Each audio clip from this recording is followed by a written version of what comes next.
Hi everybody! Hi Tamar! Today we're gonna talk about how Sansa will reach the throne.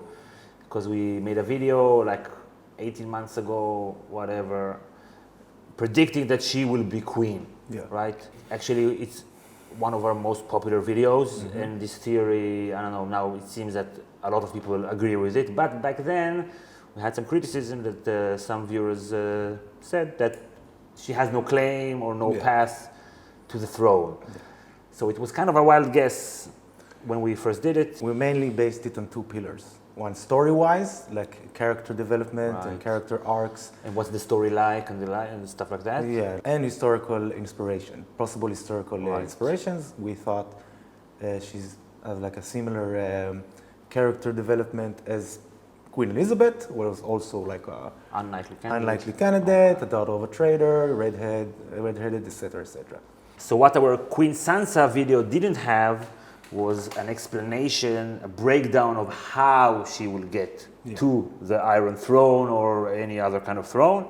So now we're going to break it down, how Sansa will get to the Iron Throne. So we shot that Sansa video in February of 2015. And we didn't really have a clear idea about how she will overcome the obstacle of her not having a real claim to the throne. Basically, there is no claim right now. There is no real player now with like a solid claim. Right. The person that had the best claim was Stannis, and he died. And you probably die in the books as well. Right. And Tommen who had a rightful place on the throne. He was the rightful king, also dead. So now we're in a situation in which this claim is mainly used as a rally, to the rally cry, Or maybe it can be used after the fact to explain why you are the rightful king. Because Dany, her claim is of a deposed house that actually conquered by force Westeros. So she's not even Westerosi. She's never spent time in Westeros. She's a woman. And she's a woman, so she can't inherit. Jon, as the king in the north, he doesn't have really a claim. And if he is the son of Rhaegar and if he's not a bastard, that's also a claim through the Targaryen line.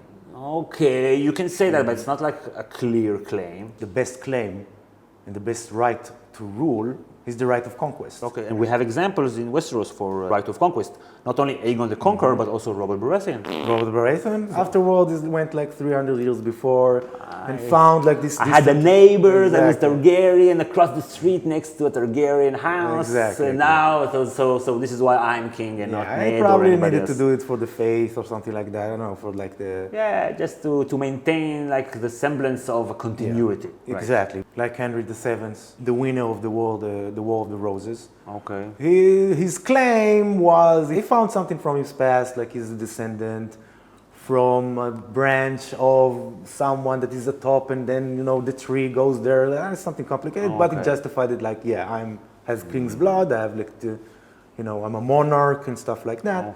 But he just won the War of the Roses. That's what made him king. And after that, a few generations after that came Mary the First, and then Elizabeth. And how did Mary, not Mary Stuart.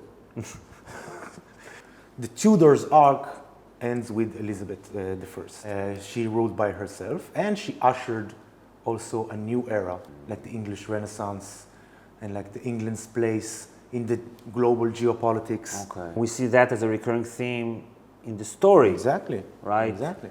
What was will never be again. The old world is being disposed and cast away for the new world. So Sansa, in that way, clearly in line with Elizabeth. We see it in the north, a bastard king, in the Ironborn, a woman queen, and the brother that slays his brother, and everything is changing and falling apart. So what's her claim if she wins everything? She's the legitimate heir of Winterfell. Of the north. And by proxy of the entire north, because Winterfell stands at the center of the north, politically. She is half Tully. So, and there is no Tully heir right now, so she's a legitimate heir to the Riverlands, to River Run, and by proxy, the Riverlands. And she has the Vale, She has a Vale army. and they are loyal to her, not to Jon. Right. So basically, she has like the old Robert Baratheon alliance without the Baratheons. So out of the 7 kingdoms, she has the North, the Riverlands, and the Vale. So 3 out of 7. What does Daenerys have? She has Dorne in the show, right? Tyrells, Iron Islands. the Iron Islands, right? So she has 3. So they both have 3. Okay. Well, what about the Lannisters? The North, the Vale, Riverlands, Ironborn, the Reach, the Lannisters, the Stormlands. That's 7, but Dorne. Aren't there supposed to be 7 kingdoms? One second. Let me. Take that for a second. Okay, I got it. The Ironborn are not part of the 7 kingdoms. I don't know. That's weird. How come nobody ever noticed? We were living in a lie. We were living in a lie. It's the 8 kingdoms, not the 7 kingdoms. What the fuck? 7 plus Fuck. 1. I have to reprint everything. All the paperwork, whatever. The 8 kingdoms. Okay. So Sansa has 3 out of 8 but that are now 7, no more Baratheons. Dany has 3. Aegon has himself, I guess, and a Golden Company. Yeah, and maybe we'll take over Storm's End in the next... Right, maybe we ally with Dorne some way, but basically Dany with Dorne and Tyrells and Aegon, they will with the Dothraki and Unsullied, they will somehow negate each other, and the White Walkers and Euron, they will fight each other mostly and leave the North alone, so they won't be as strong after all this war is over with. Yeah, and Sansa, that theoretically control 3 kingdoms, that gives her a lot of power. Leverage politically. She can offer marriage alliances, offering herself. But we know that Elizabeth didn't marry, so it seems like Sansa wouldn't marry, and also some clues for it in the story. She can use that not to get married officially, but as a leverage, as a carrot.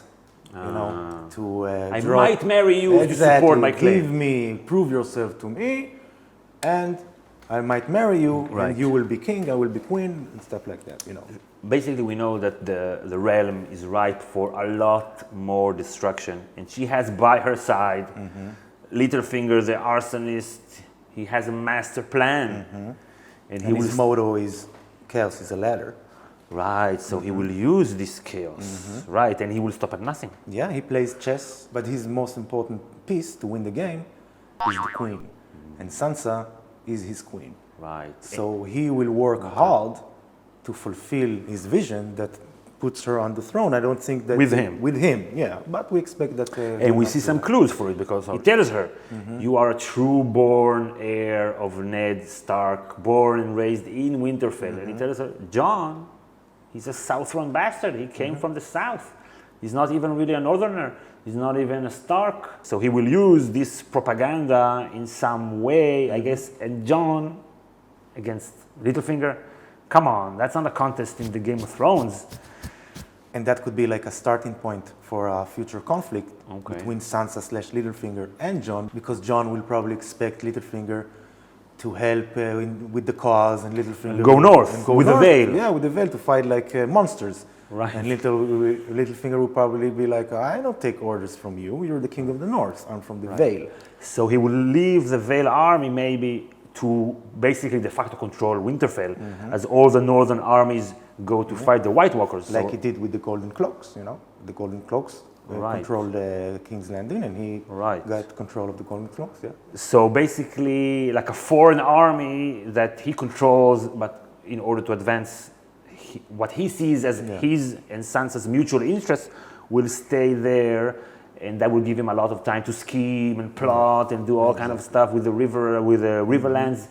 Maybe in the books, I'm not sure in the show, maybe Jaime will also want to fulfill his oath to Catelyn and join Sansa with his army, Lannister army, so that will give them will give her like a fourth The Hound house. has a soft spot for Sansa, Right. and he maybe still has a role to play. And Arya wants to go back to Winterfell, and she will probably be able to do some stuff on Sansa's behalf. Yeah, she could be a personal assassin / spy master. So we're not thinking of Queen Sansa like King Robert, winning the throne through glory, through conquest, through something spectacular.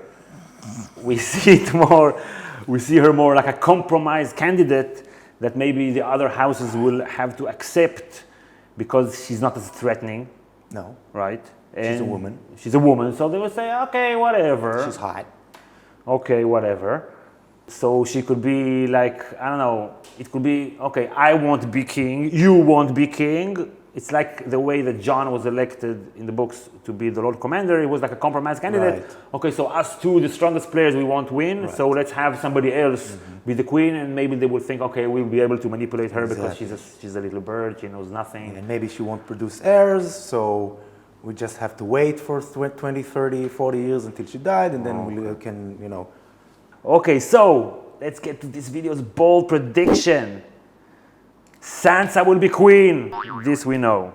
We also think that she will kill Littlefinger. Yeah. That Littlefinger will help her along the way. She will use him, and at the end, push straight him to the moon door and or something stab like that. him. Yeah. And there's some clues for that she can use Little Robin from the Vale, the real Lord of the Vale, who loves her. And Littlefinger killed his mother, and she knows it because she was there. So this is like a great way for her to get rid of Littlefinger. Yeah. Just like that. She's on her way up. And I think Jon and Dany have picked too soon. I don't see George R. R. Martin leaving them as winners from now to the end. It's not that kind of story. It has to be something surprising. Yeah. It's not this story. Oh. Yeah. So how certain are you that Sansa will win? So before season 6, I was like 55, 60%.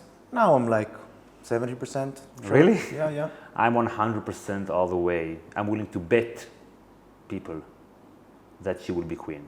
This is the way it's going to be. Sorry.